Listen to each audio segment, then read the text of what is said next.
prazer de conhecer a Trevor. Igualmente.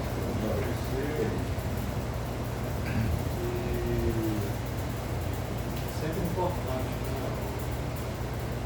Nós, ao chegarmos na casa espírita, mantemos assim um certo comportamento de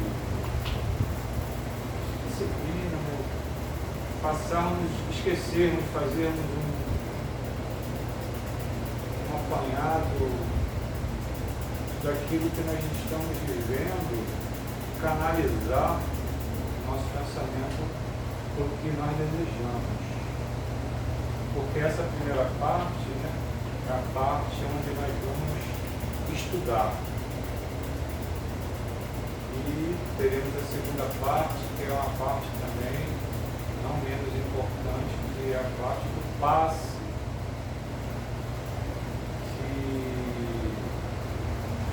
nos auxilia nas nossas dificuldades, nas nossas necessidades.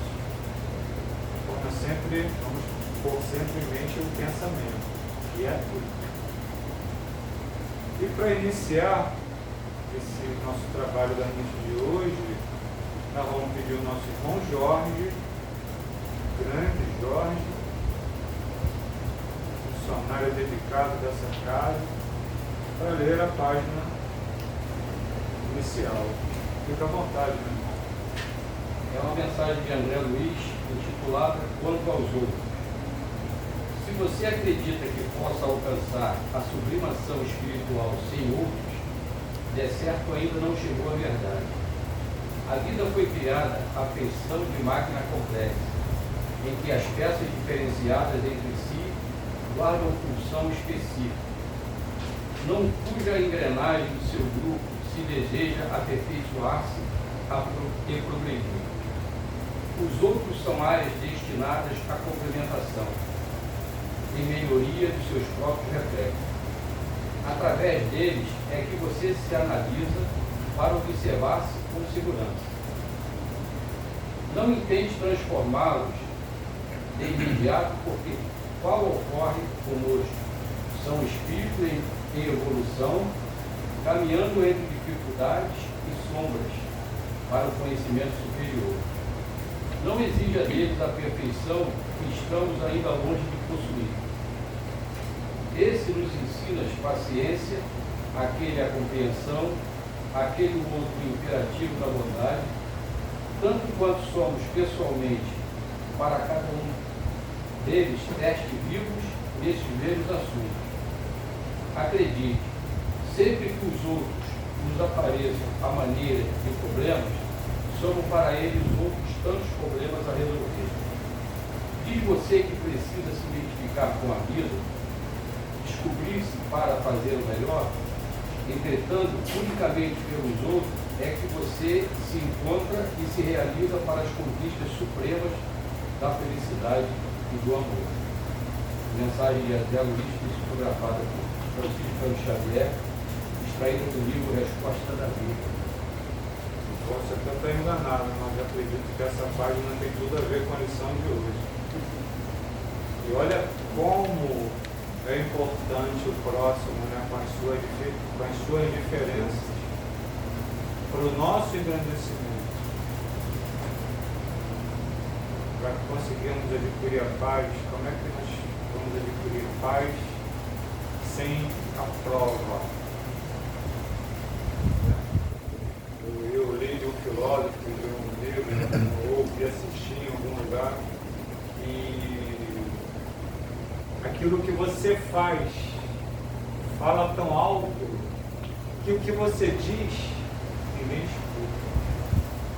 Então o exemplo é sempre uma melhor lição do povo.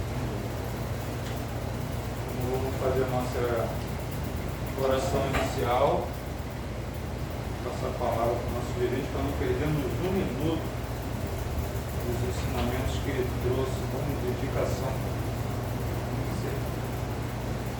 Pai maior, Jesus, querido, Senhor Guarani, e a todos os anjos guardiões, os anjos da guarda, os espíritos amigos e superiores que estão nessa casa, nesse momento, que vieram apreciar a essas aulas de evolução, de amor e paz. Muito obrigado pela presença de todos. Pedimos que auxilie aqueles que ainda não chegaram, mas que estão por chegar, e nada os impeça de vir, poder se deliciar dessa fonte de água viva. Abençoa nosso irmão, que vai nos facilitar a compreensão do assunto importantíssimo, um assunto que nos acompanha dia a dia, os espíritos, os espíritos superiores, que possamos sair daqui melhor do que nós entramos. É o que pedimos humildemente, em nome do nosso querido e amado Rabi da Galileia, Jesus Cristo, que assim seja. Evaldo, palavra sua. Muito obrigado. Até às 8h30. 8h30 só? É. Gente. Pode aumentar um pouquinho, se você Bom dia, filho. Vocês são aposentados, então, né? Hoje é começando a semana praticamente, né? Tem tempo. É verdade. Realmente essa página de André Luiz nos traz a reflexão de que não há possibilidade de ninguém encaminhar sozinho. Só para poder ter um parâmetro, né? Deus nos criou com duas pernas. A gente é tão dependente de uma das duas que quando uma falta, o equilíbrio fica comprometido, a necessidade aumenta. Quando faltam as duas, então, e a representatividade de faltar duas pernas é um ser extremamente egoísta. Sabe? Ele tem todas as capacidades, menos de se movimentar em direção ao outro. Então, por isso a importância do outro, como a André Luiz coloca para a gente nessa página. A nossa conversa de hoje, o Jorge falou meu nome, que fica ali, tá bonito. Depois eu vou copiar para ver se Essa letra dele é. bonito. O pai dele gastou 20 fazendas para Foi? Para fazer? Não adiantou nada, né? Porque ele continua copiando tudo do alguém. Mas meu nome é Evaldo Raia, nós somos da casa do Centro Espírita, a Casa do Caminho Chico Xavier, ali na Jacarepaguá, na freguesia. É uma casa ainda muito novinha, um bebê ainda, vamos completar agora em maio 7 anos, mas vai aglutinando os corações que querem, e desejam participar da transformação íntima, da busca do encontro individual, da necessidade do outro.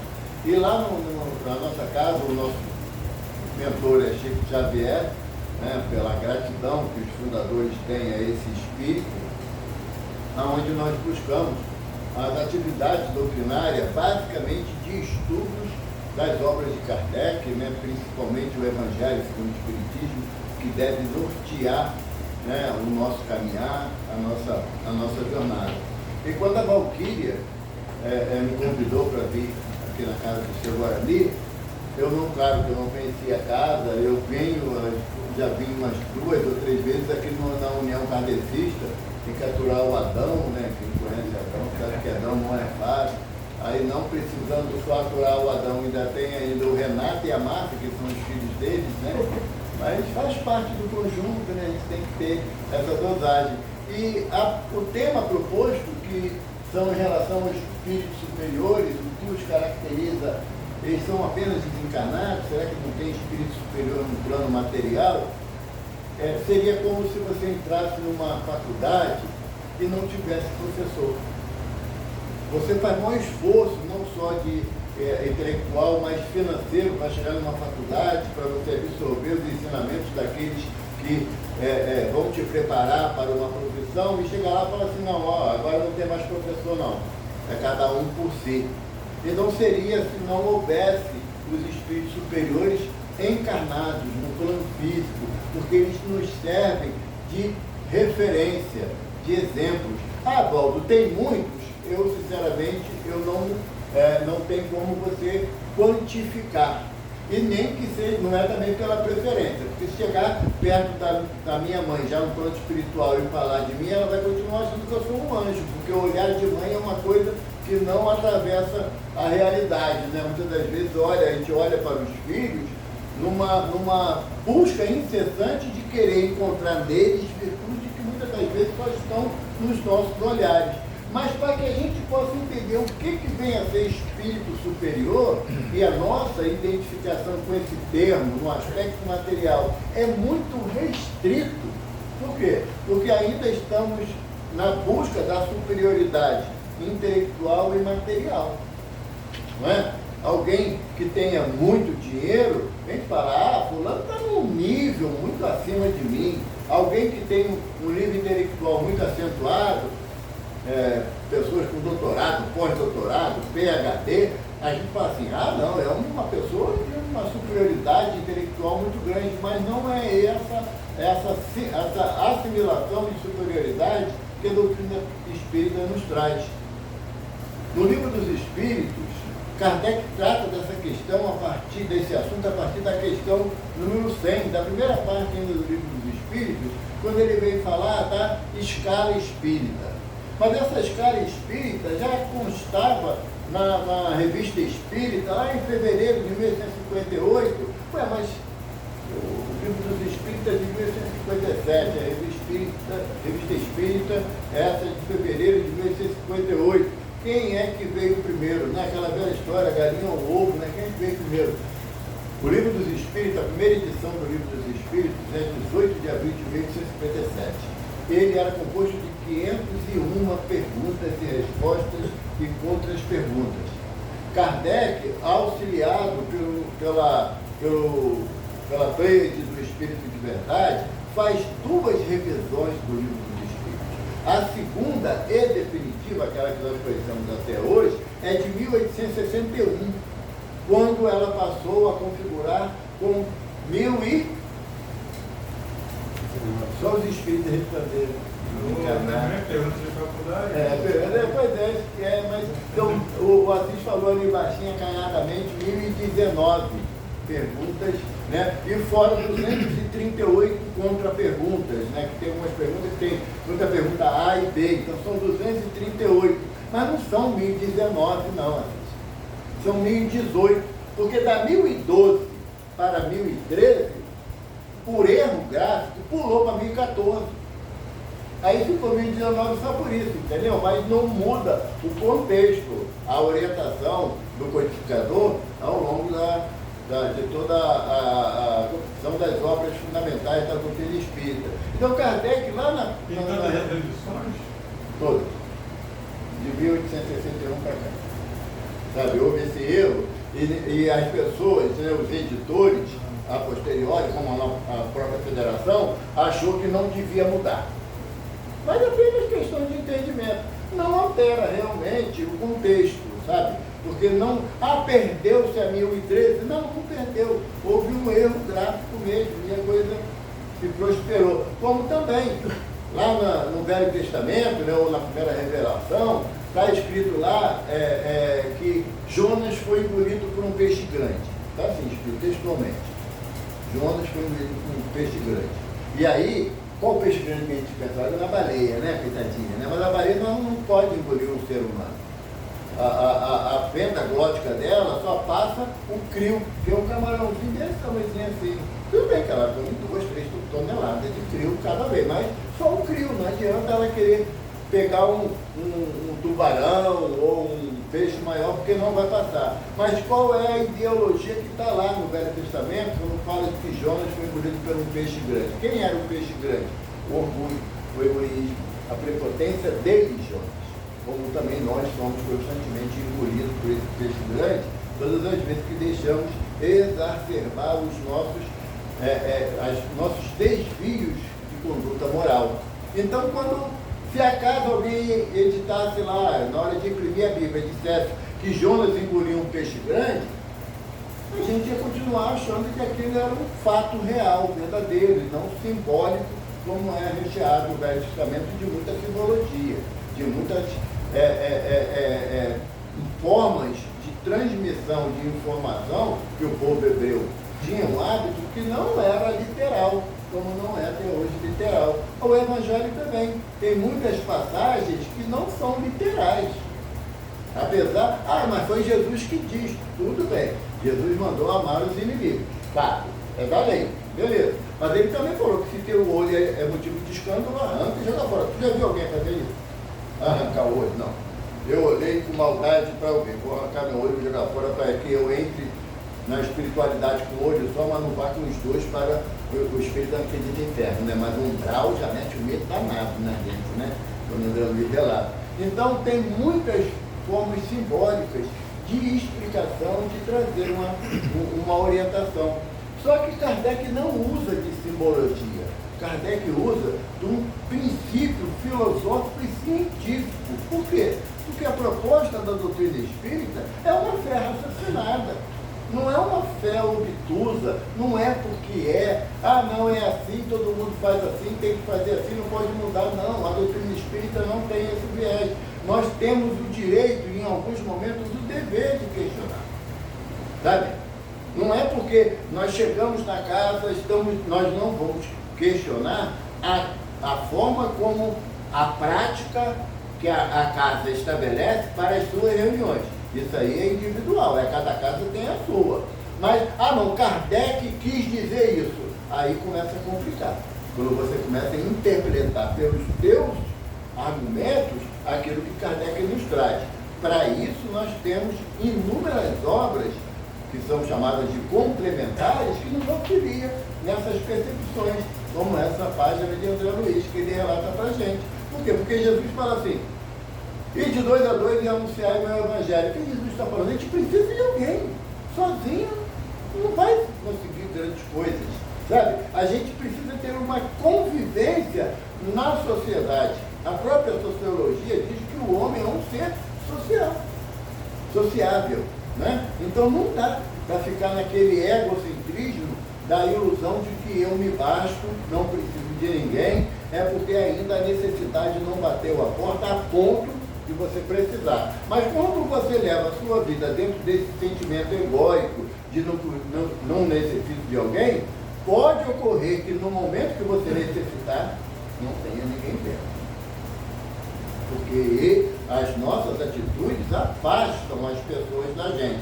E aí quando chega um momento, e não é só para a nossa alegria, não é só na velhice, não.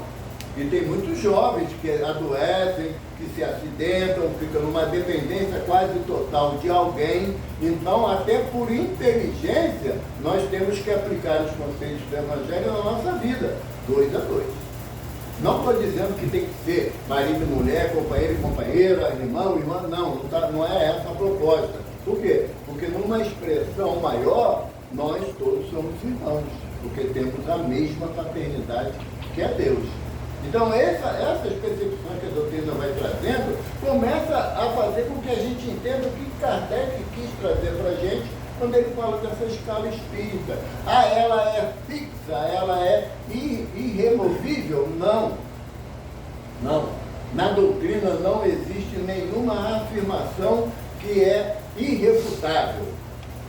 Não existe. Por quê? Porque isso criaria um dogma. E o dogma é o quê? Na visão dos nossos irmãos da Igreja Católica, nossos irmãos das igrejas protestantes. É aquilo que não cabe contestação. Qual pergunta que eu quero fazer que a doutrina me proíbe? Não existe. Não existe. Agora, se me fizerem uma pergunta, eu não tenho ainda a responsabilidade de saber todas as respostas. Mas que não existe assunto que não pode ser tocado, que não pode ser perguntado, não existe. Porque Jesus fala para a gente, esclareça-te com a verdade que ela te libertará. E quando Jesus fala isso, ele nos dá a liberdade das perguntas que causam dúvidas para o meu coração. Não é? Jesus pergunta lá, fala com Nicodemos que é necessário que o homem nasça de novo para alcançar o reino dos céus. E Nicodemos, naquela visão limitada do espírito na matéria, fala assim, mas como é que eu posso nascer de novo? Como eu posso voltar para dentro da minha mãe depois de velho? Jesus fala assim, eu falo das coisas do corpo, da matéria, que você não entende, sendo doutor em Jerusalém, e quando eu começar a falar das coisas espirituais? A gente, a formação da gente acadêmica, desde lá do jardim de infância, que nem tem mais, né, agora jardim de infância, primeiro ano, né, desde, na formação mais elementar, nós víamos aprendendo que a matéria, ela se apresenta em 3 estados, líquido, gasoso e sólido. E hoje em dia continua essa percepção? Não mais. Porque hoje em dia a gente sabe que a luz é matéria coagulada. Pode ser energia e pode ser matéria. A ciência prova isso. Então, essa visão da gente não dá mais para criar castas espirituais. sabe? Até quando coloca para gente a questão da escala espírita, ele diz que tem 3 classes de espíritos no multiverso, em todos os lugares, e Deus criou e cria tudo, né? 3 classes. A terceira classe são os espíritos imperfeitos. Tá bom? Quem quer saber se é espírito imperfeito aí? Eu vou dar uma dica, eu vou ajudar, eu vou ajudar. É um teste rápido. Não precisa nem de Enem para isso, é rápido. Pense em 3 pessoas que vocês não gostam. Não é que odeia, não. Não gosta. Não faz questão nenhuma de ficar perto. 3. Inclusive pode ser da casa espírita. Mas se for eu, não fala, que vai ficar feio para mim, que está sendo gravado. Evaldo, eu não gosto de você, então fica chato. Não fala, pode ser. 3. Fica aquela panelinha, né? Não. Casa 3. espírita toda eu mandei, irmão. É só 3, tá, Ronaldo? Só 3 que eu falei. Não é 30, não. Não, 3. 3. Pensar, beleza. Já pensei, já. Agora pensa em 10 que você gosta. Aí ficou legal, né? Ronaldo, se você pensou em um que você não gosta, se caracteriza como espírito inferior. Entendeu? Não dá para fugir dessa. Por quê? Porque a característica geral dos espíritos inferiores, que são da terceira classe, é o quê? A predominância da matéria sobre o espírito. Ou seja, os desejos da vida material são mais fortes do que as conquistas espirituais. Eu sei que eu tenho que te perdoar, Ronaldo, mas tudo nessa existência, pelo amor de Deus, quer lugar aí, deixa para as próximas. Mesmo não sabendo se teremos próximas, né? A gente pode afirmar, não é, Jorge? Se a gente vai ter a próxima existência aqui na Terra, nascendo no Rio de Janeiro, a não ser que tenha um documento em cartório registrado de reconhecimento divino, onde Deus te garante isso. Aí tudo bem. Aí tu tira onda. Vai depender do que tu faça nessa. Porque sabe por quê? Não é o que você faça nessa, do que você aspira para outra. Porque Jesus fala assim, bem-aventurados os mansos, pois herdarão a terra. Complicou para o Evaldo, porque para que eu me garanta reencarnando aqui, eu tenho que ser possuidor da mansuetude. Tá? Então, é um aspecto que leva a gente a pensar que a nossa estadia aqui não se refere apenas em relação a essa existência, mas a um conjunto de existências que nós repetimos hoje, mas também tem um agrado para o coração da gente. Que Emmanuel fala para nós, no livro Coragem, que essa existência nós somos os melhores que poderíamos ser.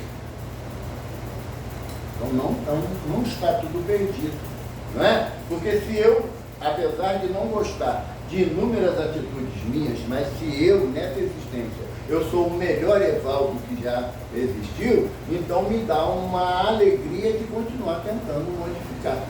Então, a característica dos espíritos da terceira ordem é isso, é a predominância da vida, da matéria, da vida material sobre a vida espiritual, é a característica. E aí tem 8 ordem, essa terceira classe, tem 8 ordens. E aí começa a falar muito da nossa vida, né? Espírito,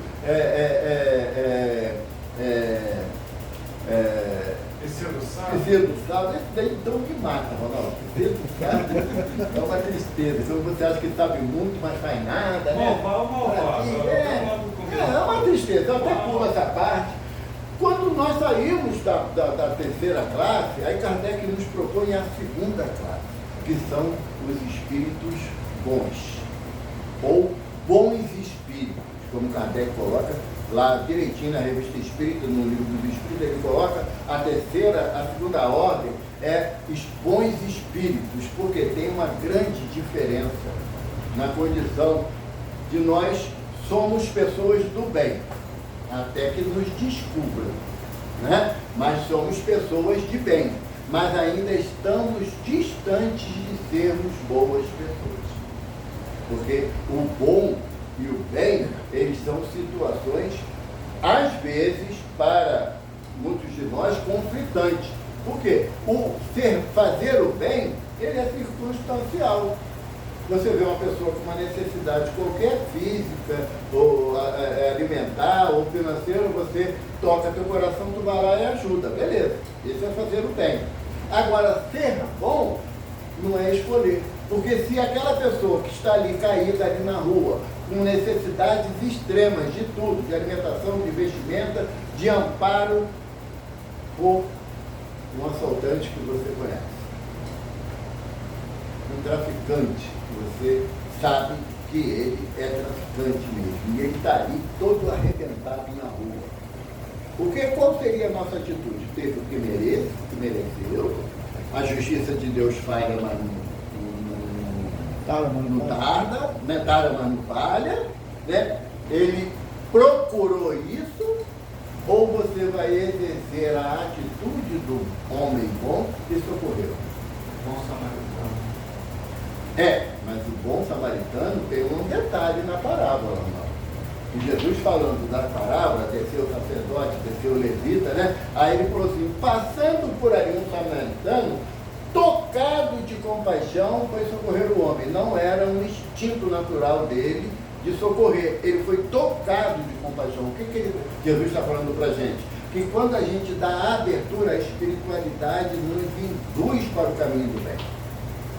A gente podia hoje, quarta-feira, estar em qualquer lugar, menos aqui. Mas o nosso prefeitor Guarani falou assim no coração da gente, vai lá, não está fazendo nada. Está lá um pouquinho, o ambiente lá é bom, é acolhedor, é agradável, você sente a energia, né, do amor na casa, vai lá. Você é mesmo, eu vou. O meu irmão aqui, José, ele conversando sobre a necessidade de vir, até 4h30 da tarde ele não vinha. Está de compromisso pessoais. Até 4h30. Quando deu 15 para as 5, ele me ligou, dá tempo de ir? Eu nem tomei banho para sair de casa, claro que dá, cara. Aí passei lá para pegar ele. O que é isso? É que a espiritualidade toca no nosso coração, envolvendo-nos de compaixão.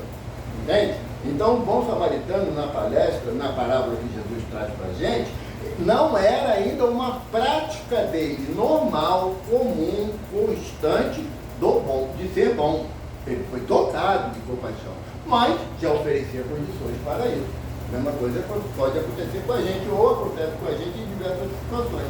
Então, quando a gente fala do espírito superior, a gente está colocando que espírito superior é uma das ordens dentro da classe dos espíritos, dos bons espíritos. Tem outras, que tem o espírito benévolo, tem o espírito superior. Qual é a característica desses espíritos da segunda classe? Desejo do bem. Desejo do bem. Não ainda a prática do bem. Olha como é que a espiritualidade traz o contexto para a gente ir digerindo gradativamente. Desejo do bem. O que é isso? A primeira criação de um espírito, a gente costumava dizer que era o pensamento. A primeira ação de um espírito, até certo momento, era o pensamento. Aí Emmanuel traz para a gente no livro Pensamento e Vida, é um livro fininho, deve ter uns 30 capítulos no máximo. Emmanuel coloca assim na introdução desse livro, fala assim, uma alma querida nos pediu uma cartilha de orientação para aqueles que terão que enfrentar as provas na vida física. Reunimos aqui algumas orientações do curso que oferecemos, semana falando, na introdução, do curso que oferecemos para espíritos que irão vestir a veste física para iniciar o projeto de colaboração com a humanidade. Ou seja, aqueles espíritos que estão fazendo curso de benfeitor, né? Curso de fundador de casa espírita, de mentor de casa espírita, leem essa cartilha chamada Pensamento e Vida de Emmanuel.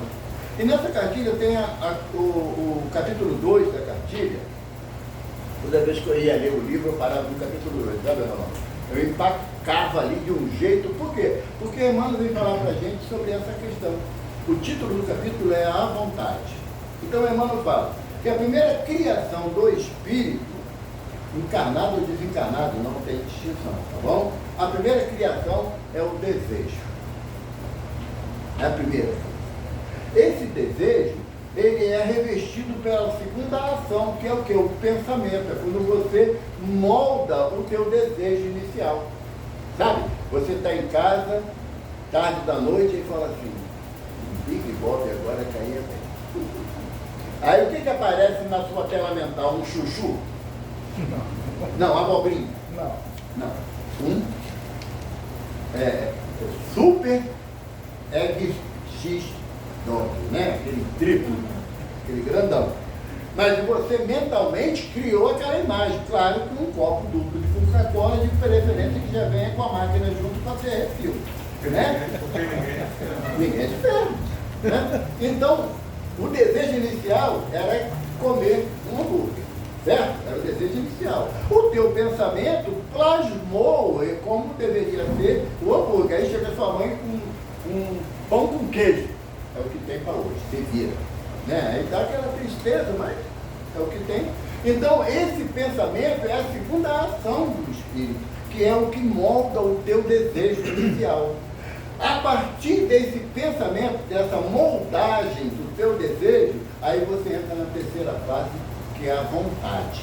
Você pode levantar, pegar o celular, ir para o iFood, fazer o pedido que você deseja, ou você pode levantar da sua cadeira, da sua cama, e ir lá no Bob's ou no McDonald's, ou onde tiver, ou no podrão, né, da esquina, que tem também muita coisa boa, né, que o pessoal gosta, né? Ou então você pode falar assim, igual minha mãe falava, vontade é uma coisa que dá e passa, eu não vou comer nada, eu vou ficar na minha quietinha, tomar meu copo de água com limão, porque eu tenho que fazer uma situação aqui dentro, está bem complicado por mim. Então, a vontade é o desejo de querer, de realizar esse desejo inicial. A irmã não fala isso, fala. Mas André Luiz fala de uma forma mais assintosa no livro Entre a Terra e o Céu, quando ele vai falar da questão com dois obsessores, o Clarindo e o Leonel, que obsediavam um rapaz que era sobrinho deles, tá? E aí o Silas, que é o orientador do livro, pergunta a eles dois, mas como é que vocês fazem para obsidiar ele? Porque ele tinha a dificuldade da usura, ele não gastava dinheiro para nada, ele tinha um baú enorme, cheio de dinheiro, mas sempre dizia que estava na miséria, trazia a esposa e os filhos na dificuldade da alimentação, para não gastar dinheiro. E esses dois espíritos potencializavam isso nele e traziam para junto do sítio que ele morava outros usurários desencarnados para alimentar esse desejo dele inicial. Aí Silas pergunta, como é que vocês fazem para poder ele ter esse desejo sempre renovado? Nós analisamos os pensamentos dele. E quando tem um pensamento corriqueiro, fala alguma coisa? Não, só essa explicação. Tá bom. Esse cara dando diálogo para mim. Tá? Então aí Silas faz essa pergunta, o que vocês fazem? Aí o Leonel fala assim, nós aguardamos os pensamentos repetidos dele, ou as monoideias, como é falado muito no movimento espírita, ou então as ideias fixas. Não é seu nome, filha? Raíza fala assim, não adianta, eu quero um hambúrguer. Mamãe pode trazer pão com queijo, mas eu quero hambúrguer, eu quero hambúrguer, eu quero hambúrguer. Aí você começa a olhar para sua mãe e já fala assim, parece um hambúrguer. Sabe? Você olha para o gatinho e fala assim, sabe? Dá para fazer um churrasquinho de gato, não sei o quê. Você começa a se fixar num pensamento só, você vai dizendo o que para os espíritos? Que aquilo é o mais importante para você. É o mais importante para você. No caso dos espíritos superiores, eles têm o desejo do bem. Sabe? Eles já estão distanciados daquela persistência ou perseguição das coisas materiais. Eles não querem mais ganhar na Mega Sena. Não vai encher o olho deles. Não vai ser um motivo de atrativo para ele. E o espírita, como é uma pessoa assim, evangelizada, fala, não, eu quero ganhar no Mega Sena, mas é que eu vou construir um asilo, um orfanato. O Dr. Bezerra fala para a gente, lá no livro Fronteiras da Loucura, que toda vez que a gente fala assim, nessas propostas de muita pouca vergonha nossa, é porque nas existências anteriores tínhamos todas as condições e não fizemos nada disso. E inclusive estava no nosso projeto reencarnatório à época de construir um asilo, um orfanato, um hospital onde pudesse abrigar as pessoas necessitadas da população. Então agora a gente não tem a mínima possibilidade disso, que é fazer escândalo com Deus, né? Me dá aí as mega cena aí, pô, acumulada, então aquela de fim de ano que é legal, né? Uma pequena barganha. Coisa boa, não tem nem percebe que é não, porque nosso intento é bom. Então, o espírito superior, ele não tem esse viés da troca dos interesses dele. O desejo no bem dele norteia a sua caminhada. Aí você fala assim, pô, tudo bem. Mas como é que a gente vai pegar de exemplo para saber se não são só os desencarnados? Pode até estar desencarnado agora, nesse momento, nessa época. Eu, particularmente, hoje, no plano material, a minha limitação, eu não consigo identificar uma pessoa que poderia ser caracterizada como espírito superior. Por quê? Porque ainda a mídia, seja ela da internet ou da televisão aberta, a mídia privilegia os atos tristes da sociedade. Ainda privilegia isso. Ainda é importante para a nossa alimentação do coletivo as situações tristes e dolorosas. Você liga a televisão, bota lá no jornal que for, da emissora que for, vai falar de quantos morreram, baleados, o assalto tal, o carro que atropelou, o avião que caiu. São só situações que nos levam a uma situação de quê? De extremo desespero e dor. Aí, alguns espíritas ainda falam assim, Ronaldo, olha, não tem mais jeito não. Não tem mais jeito não, a coisa vai de mal a pior.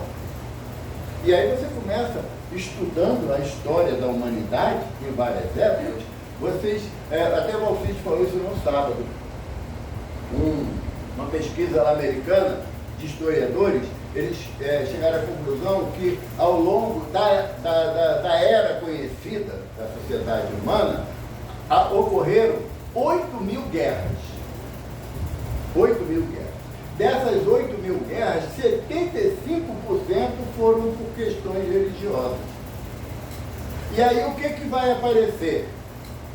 O grupo religioso tal e o grupo religioso tal se enfrentando, ou aqueles desses grupos religiosos que ajudam o morador de rua, que vão levar o mantimento para uma família que perdeu tudo por um desabamento, por uma chuva, por uma tristeza qualquer. Essas ações do bem não têm vulto nem na nossa literatura, porque quando você abre lá o Globo.com ou qualquer outra mídia eletrônica, você vai, no caso da maioria de nós, homens, né? Ou vai buscar sobre futebol, sobre mulher, porque dentro da casa espírita ninguém vai falar sobre mulher. Mulher pelada, mulher de biquíni, né? Mulher de topless, não vai. Mas em casa, na hora que eu estou lá no meu silêncio, eu abro lá o site para ver. E eu esqueço de um grande detalhe. Tiago pergunta a Jesus, mestre, aliás, André pergunta a Jesus, onde devemos orar ao Pai? Aí, no templo, nas sinagogas ou nos campos? Aí Jesus dá a receita para a gente que começa a mudar o nosso comportamento. Quando tiveres que orar ao Pai, recolhe-te ao silêncio do teu quarto, e o Pai que tudo vê em secreto vos dará o necessário para a sua subsistência. Opa! Silêncio do meu quarto, é onde eu fico lá, apago a luz, cubro a cabeça para a esposa não ver e fico lá dedilhando o celular, sabe, no Instagram, TikTok da vida, e Facebook, YouTube da vida, e os assuntos das mais variadas tendências, porque se fosse algo que tivesse um conceito de moral evangélica, eu ia fazer o que? Amor, aqui a palestra que eu encontrei. Do Divaldo, do Arthur Valadares, da Sandra Borba, lá de Natal. Como é algo que a gente sabe que não devemos mostrar para a esposa ou para o marido, nas escolhas, mas Deus vem em secreto. Deus vem em secreto. Então, de Deus nós não podemos esconder nada. E Kardec pergunta aos benfeitores, né? os espíritos podem captar, ouvir, ver os nossos pensamentos. Aí os benfeitores falam assim, até aqueles que você gostaria de esquecer. Sabe? Aquele pensamento lá de 1985, né? Quando a Bezinha pediu lá uma pílula de açúcar e você deu uma vontade de botar veneno de rato no açúcar porque ela fala mal de você.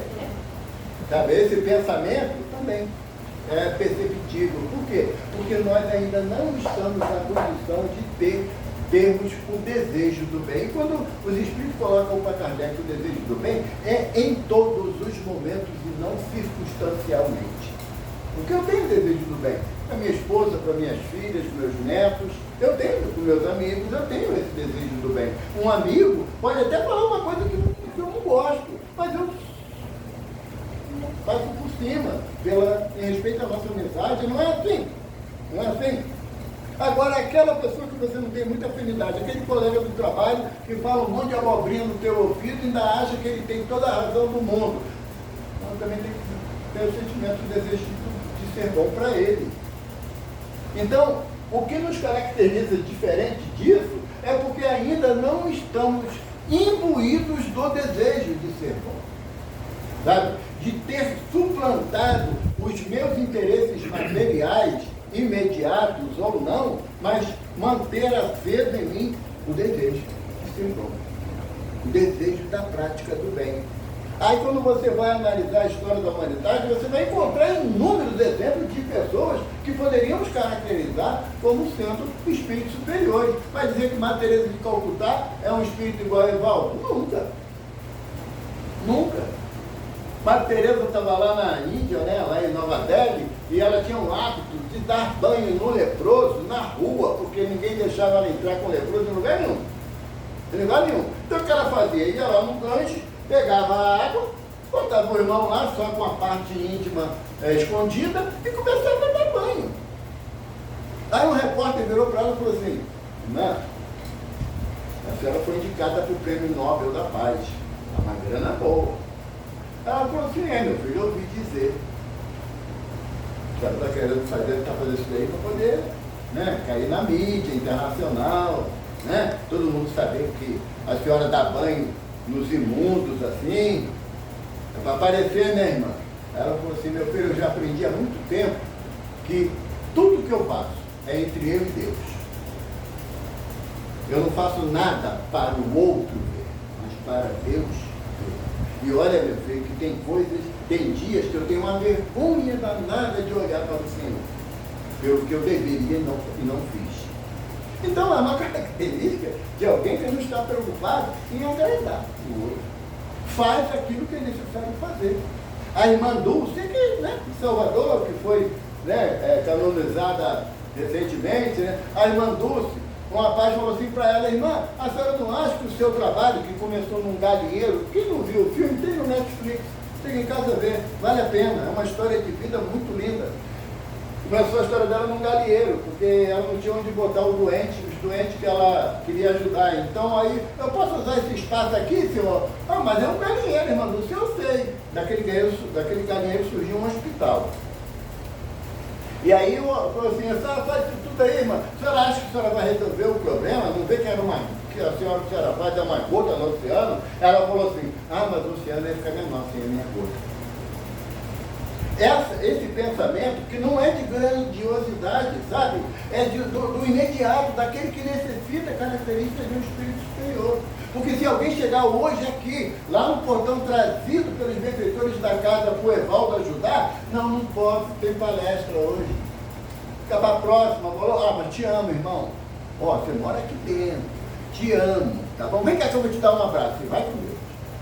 Sabe? A gente não muda em nada a nossa trajetória, a nossa ação, que nós caracterizamos como sendo imperiosa, e esquecemos do fundamental, que é a proposta de Jesus de amar o próximo como ele nos ama. Um espírito superior não vê a distinção disso. Eu, Evaldo, está sendo gravado, vou botar depois no meu canal.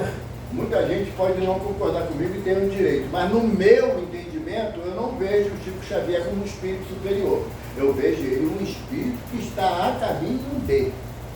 Tá bom? Está a caminho de. Mas tem inúmeros exemplos dele de fraternidade, de caridade, de amorosidade. Eu estou falando isso, a minha casa ele aumentou.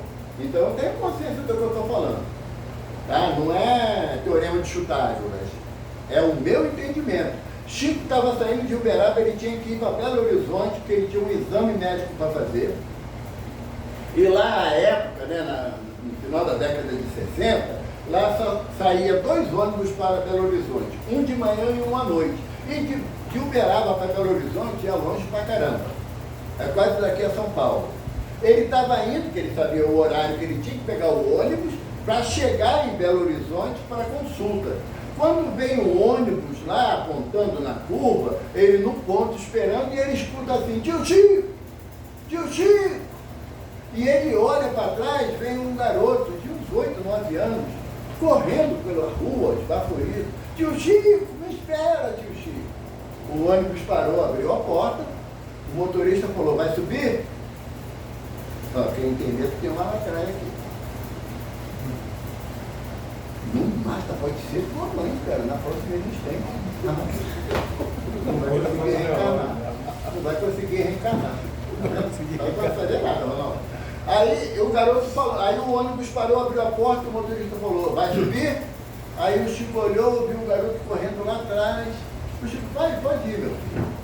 Depois eu marco outra consulta. O garoto chegou perto do Chico abaixou. O que foi, meu filho? Ah, tio Chico, eu só queria te dar um beijo. Gosto tanto de você. Sabe o que o Chico falou? Que foi o dia mais feliz da vida dele. O dia mais feliz da vida dele foi essa cena de uma criança correndo para ele. Queria dar um beijo nele. Ele perdeu o ônibus, perdeu a consulta, né? Não era igual hoje não, perder uma consulta de manhã, de tarde, você remarca, porque não tem a cara do feio, é difícil mesmo. Então, são atitudes que a gente fala assim, poxa, não é uma coisa normal, né? Não é uma coisa corriqueira de acontecer, embora seja possível. Mas eu falo, na minha entendimento, o Chico, para mim, está a uma existência de ser espírito superior, pelo tamanho da obra dele, pelo tamanho da dedicação dele. Mas, quando você vai olhar na condição de espírito superior, são vários quesitos que não tem nada a ver com religião. Sabe? Não tem nada a ver com religião. Tem a ver o quê? Da minha conduta com o meu semelhante. Como diz André Luiz, de um pelo outro. Sabe? Porque em relação à condição de espírito superior, não existe o bloco do eu sozinho. Os espíritos superiores já saíram daquela condição do eu, passaram pela condição do nós e estão chegando à condição do eles. Quando nesse momento da condição de um espírito superior, o eu não existe. O nós depende do momento. Agora, servir a eles é o objetivo do espírito superior. É fácil encontrar alguém assim na nossa sociedade? Não, por quê? Porque, como eu falei, a mídia não privilegia as pessoas que buscam o trabalho no bem. A não ser em alguns momentos, e são raros, que aparecem atividades sociais que a gente, sabe? Eu recebi no outro dia pelo Zap um trabalho que tem lá na Barra da Tijuca de cadeirantes, pessoas cadeirantes, que não podem ir à praia, porque a faixa de areia é longa. Então tem um grupo que constrói uma rampa de madeira, leva o cadeirante até a água, tira o cara da cadeira no colo, entra com ele no mar. Vocês já viram isso? Nessa reportagem? Já vi. 3, 6, 9, 11, 12. 2. Entende? Por quê? Porque a prática do bem, aquilo que é bom, aquilo que é proveitoso, ou aquilo que é agradável a Deus, não está de volta, não dá notícia. É por isso que a gente fica na dúvida, que acha que os superiores estão desencarnados. Mas eles, para estarem desencarnados, estiveram encarnados. Você olha um Francisco de Assis, uma irmã Clara, né? Uma Joana de Ângeles, você vai ver que as atitudes deles, quando encarnados, não diferiam o que eles hoje, na condição de espíritos missionários, fazem, não diferencia. Tem uma irmã, Teresa d'Ávila, que até era santificada pela Igreja Católica, né? Teresa d'Ávila era uma freira mística. Por quê? Porque ela tinha visões, ela volitava, sabe? Ela tinha várias faculdades mediúnicas, e como ela era uma freira muito ativa na prática do bem, da caridade, a igreja não podia tolir ela. E um dia, ela estava indo numa aldeia distante para ajudar um grupo de pessoas que lá estavam necessitadas, e ela tinha que atravessar um riacho. Tinha uma ponte muito rústica, né? E quando ela foi atravessar, veio uma cabeça d'água, ou seja, aquela enxurrada, né, repentina, e derrubou a ponte. Ela caiu dentro do riacho, e naquela luta para não se afogar, e ela, de repente, quando veio à tona, viu uma tora, se agarrou na tora. E quando ela se agarrou na tora, ela viu a imagem, viu a figura de Nosso Senhor Jesus Cristo.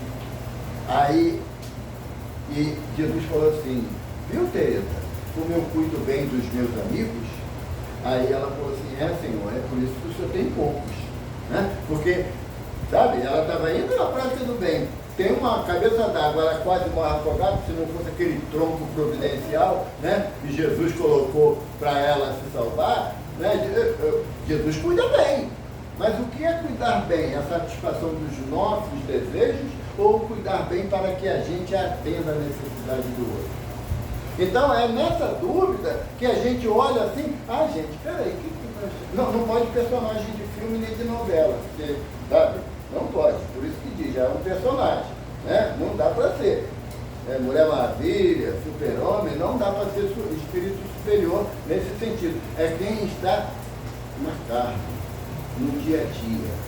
Sabe, contava ali para o Jorge, o Ronaldo ali antes, a história de Benedita de Oliveira, né?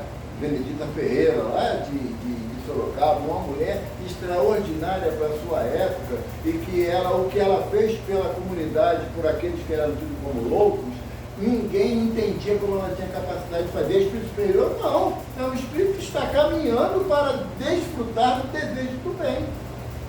Então, eles são apenas desencarnados? Não. Porque, repito, para ser desencarnado teve que encarnar em algum momento.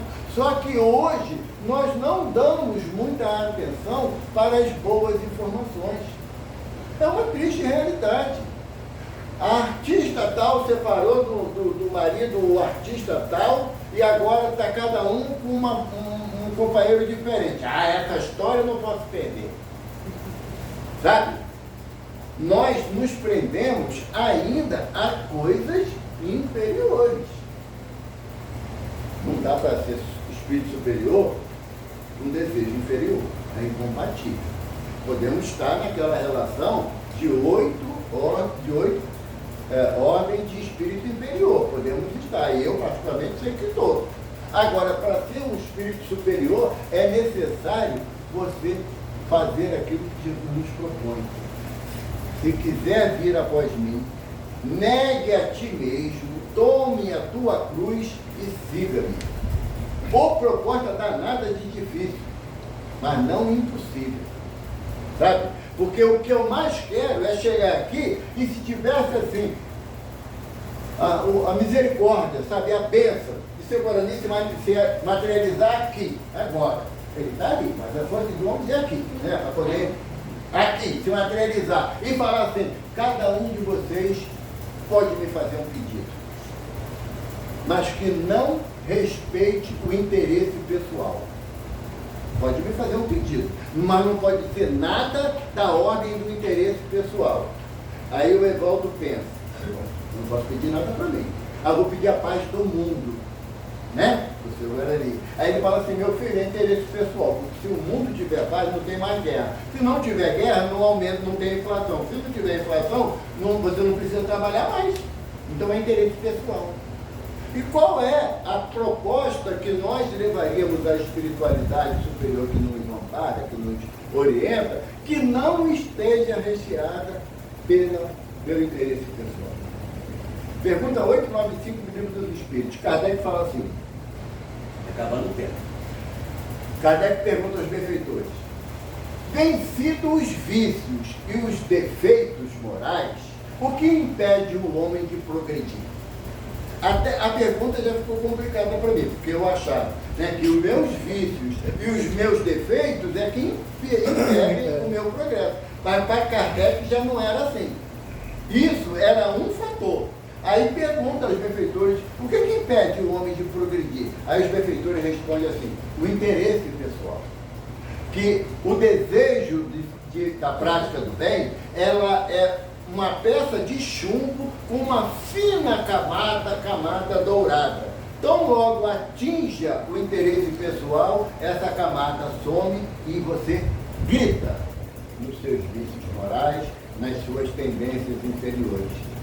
Então, para que nós possamos chegar à condição de espírito superior, o primeiro passo, ser humilde, é a encrenca da maioria de nós. Porque o Chico conta uma história, sabe, Ronaldo? Que perguntaram a ele, como é que é ser humilde? Que história é essa de humildade? E o Chico, naquele jeito mineirês, né, dele, aí, olha, meu filho, se o Emmanuel está aqui, explica para nós que humildade vem de humus, vem de terra. O humus, ele é produzido pela minhoca, né? Que a minhoca fica cavucando lá embaixo, fazendo túneis para que as raízes das plantas possam respirar melhor o oxigênio, captar melhor o oxigênio, e as minhocas ficam lá. Então a minhoca, ao passar, ela se alimenta da terra e o seu dejeto orgânico é o humus que a gente usa nas plantas. Aí Chico falou assim, você já viu alguma minhoca reclamando o pagamento pelo trabalho dela de ajudar as plantas a respirarem? Não, Chico, isso é humildade, meu filho. É servir ao outro independente do reconhecimento que o outro tiver sobre a sua ação. Então, o primeiro caminho para nós chegarmos à percepção do que é um espírito superior é a humildade. Não me pergunte como é que faz para chegar lá, porque eu soubesse eu já estava lá, como humilde. E não estou. Mas a proposta de Jesus é qual? Façai ao teu semelhante aquilo que você gostaria que lhe fosse feito. É o primeiro passo da humildade sincera. Isso é lá de dentro. Não é aquela que joga para a plateia. É aquela que sai de dentro de você com tanta realidade que quando você faz alguma coisa certa, aí você fala assim, sujeito, está aprendendo, hein? Sabe? Porque ainda não estamos habituados à prática do bem. Porque não somos espíritos superiores. Evaldo, eu vi uma reportagem de um rapaz que achou um celular no shopping de 11 mil reais. E ele ficou no shopping esperando o dono do celular ligar para ele poder entregar. O rapaz apareceu, ele entregou, o cara falou, então eu vou te dar um presente, quero te dar um brinde, vou comprar um celular para você no valor de 7 mil reais. Ele falou, eu não quero celular, eu não quero presente. Então eu faço questão de te dar. Falou, então faz o seguinte, esses 7 mil reais, você deposita, você faz um tipo com a instituição de caridade, um orfanato que está precisando muito de comida.